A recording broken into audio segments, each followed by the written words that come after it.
कोई साधारण सा स्थल नहीं है। भारत भूमि का एकमात्र टुकड़ा भर नहीं है यह। प्रयागराज श्रेष्ठ स्थानों में सबसे श्रेष्ठतम स्थान है। कुर्म पुराण में कहा गया है कि गंगा और यमुना का मध्य भाग, अर्थात गंगा और यमुना के बीच का योनि भाग प्रयागराज है। और योनि भाग जहां भी होता है वो सर्वश्रेष्ठ तीर्थ स्थल होता है। नीलांचल पर्वत पर माता सती का योनि भाग गिरा। उस योनि भाग के कारण नीलांचल पर्वत सर्वश्रेष्ठ शक्ति स्थल बन गया, जिसे कामाख्या नाम से जानते हैं हम लोग। वहां भी योनि भाग, और गंगा जमुना के बीच का भाग योनि भाग। एक तरफ सर्वश्रेष्ठ शक्ति स्थल और एक तरफ समस्त तीर्थों का राजा, सर्वशक्तिमान राजा प्रयागराज। प्रयागराज की प्रशंसा भगवान राम ने स्वयं की है, और प्रशंसा करने के बाद खुद ही भगवान बोल देते हैं कि तीर्थराज प्रयाग का वर्णन नहीं किया जा सकता। बड़े सौभाग्यशाली हैं लोग जो यहाँ निवास करते हैं। बड़भागी हैं वो लोग जिनका इस धरती पर जन्म होता है। और जो प्रत्येक वर्ष माघ के महीने में अर्ध कुंभ में, कुंभ में, महाकुंभ में यहाँ आकर के स्नान ध्यान करते हैं, पूजन पाठन करते हैं, वो उस परंपरा का पालन करते हैं। अनादिकाल से हमारे ऋषि मुनियों ने जिस परंपरा को जागृत किया है, और भगवान राम ने भी वही परंपरा अपनाई है। और ऋषि मुनि सन्यासी इस गंगा जमुन के तट पर बैठ करके मंत्र शक्ति के द्वारा, भजन कीर्तन पूजन पाठन के द्वारा, अनुष्ठान हविष्यान के द्वारा, दान पुण्य के द्वारा इस जल को तरंगायित करते हैं। इस जल में एनर्जी भरते हैं, जल से भक्ति प्राप्त करते हैं और इसमें एनर्जी भरते हैं, ऊर्जा देते हैं अपने मंत्र विधि द्वारा।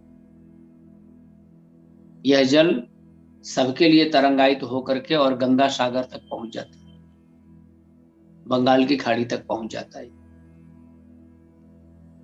तो तीर्थराज प्रयाग का वर्णन बड़ा ही विशद वर्णन है। और तीर्थों का राजा जिस प्रकार से समाज में, इस संसार में हम लोग देख रहे हैं, ठीक इसी प्रकार से मनुष्य का जीवन भी होना चाहिए। हम सबको भी ऐसे ही होना चाहिए, तीर्थराज की तरह ही। गोस्वामी जी लिखते हैं कि माघ मकरगत रवि जब हुई, तीरथ पत ही आव सब हुई। अर्थात माघ के महीने में मकर राशि में जब सूर्य का प्रवेश होता है,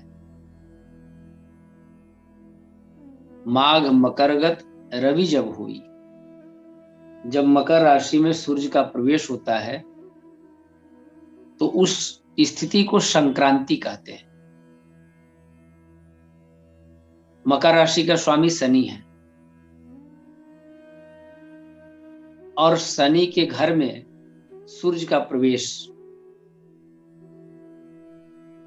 शनि सूर्य के पुत्र हैं, सूर्य पिता हैं शनि के, तो पुत्र के घर में पिता का प्रवेश होना,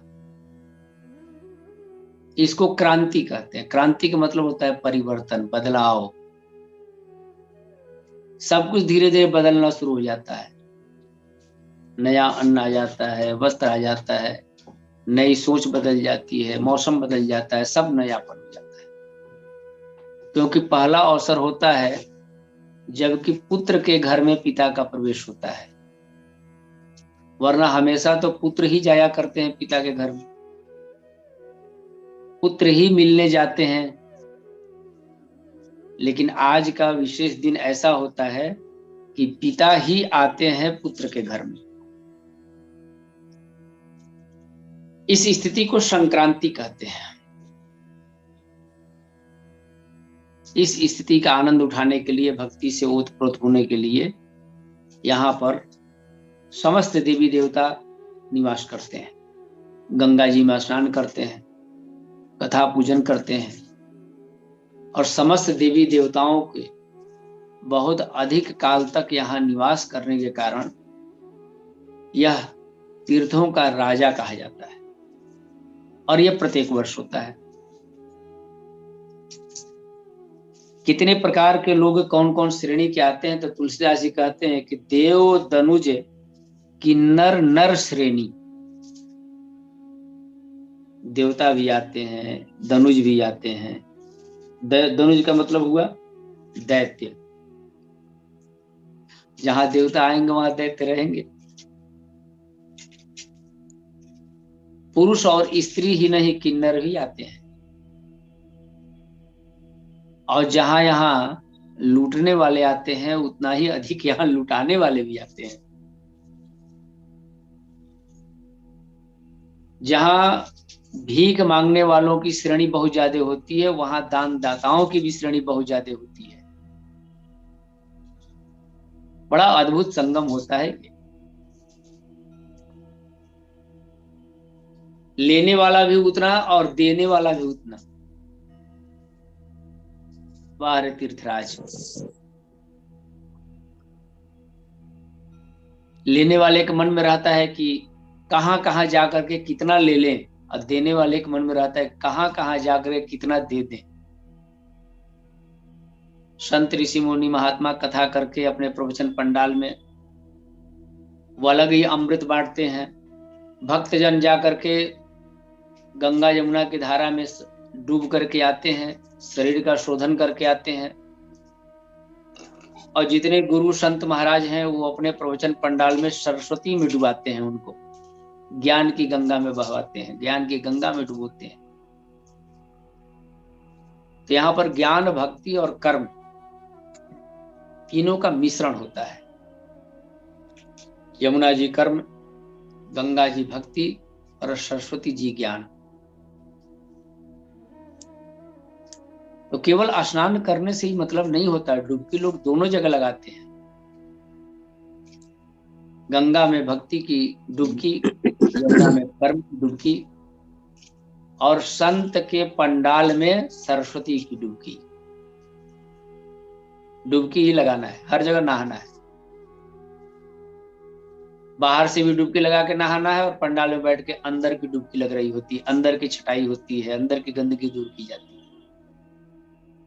तो जहां पर ऐसी व्यवस्था हो, तीर्थराज प्रयाग है। और इतना ही नहीं करते, आगे क्या करते हैं, स्नान करते हैं। स्नान करने के बाद कहते हैं कि पूज ही माधव। वेणी माधव जी का मंदिर है। वेणी माधव जी भगवान कृष्ण को ही कहा गया है। उनकी जाके पूजा करते हैं। यहाँ पर द्वादश माधव की चर्चा होती है। शास्त्रों में द्वादश माधव, 12 माधव की चर्चा होती है त्रिवेणी की परिक्रमा करते समय। तो 12 माधव का लोग दर्शन करते हैं। पंचकोशीय परिक्रमा होती है। जो यहाँ कल्पवासी कल्पवास कर रहे होते हैं, वो 12 माधव का दर्शन करते हैं। कल्पवासी भी बड़ी तपस्या करते हैं। एक समय का भोजन करना और अपने बनाना, अपने खाना,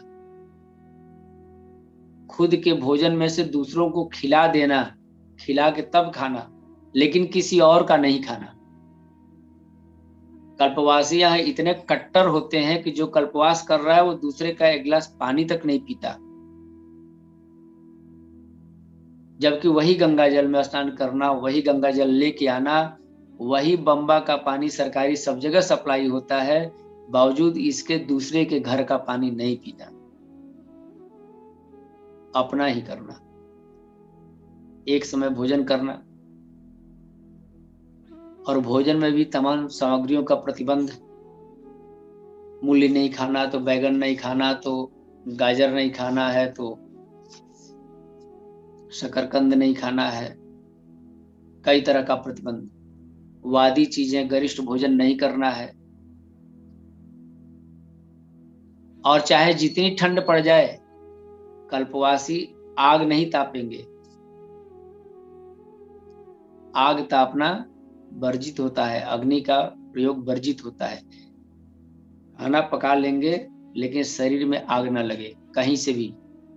गर्मी नहीं लेते, अंगीठी नहीं जलाते। और इसके बाद और प्रतिबंध क्या है? दिन में विश्राम नहीं करना, सोना नहीं है दिन में। सुबह से स्नान ध्यान करके लगातार पूजा पाठ, प्रवचन, कथा, संतों का दर्शन, सबसे प्रणाम, सबका आशीर्वाद। शाम के समय भोजन करना, विश्राम करना, और सुबह ब्रह्म मुहूर्त में तैयार हो जाना स्नान करने के लिए। 1 महीने तक स्थिति चलती रहती है। हर कोई तपस्या करता है, ऐसे ही ये जल नहीं तरंगायित हो जाता है। बड़ी साधना की आवश्यकता होती है, बड़ी हिम्मत की आवश्यकता होती है। और वहां पर अनादिकाल में भारद्वाज ऋषि का आश्रम गंगा जी के तट पर हुआ करता था। अब तो गंगा जी के तट काफी दूर हो गया, तो भारद्वाज ऋषि से हो करके, उनके आश्रम से हो करके गंगा जी बहती थी। भारद्वाज मुनि बसहि प्रयागा, प्रयागराज में भरद्वाज ऋषि का आश्रम हुआ करता था। आज भी आश्रम है।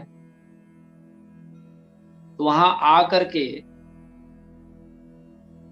सभी लोग भारद्वाज आश्रम में जाते हैं, बेड़ी माधव मंदिर की पूजा करते हैं, अक्षय वट का दर्शन करते हैं, श्री बड़े हनुमान जी का दर्शन करते हैं, फिर द्वादश माधव का दर्शन करते हैं। इस तरह से पंचकोशीय परिक्रमा होता है। तो मकर राशि में सूर्य के प्रवेश की स्थिति को मकर संक्रांति कहा जाता है।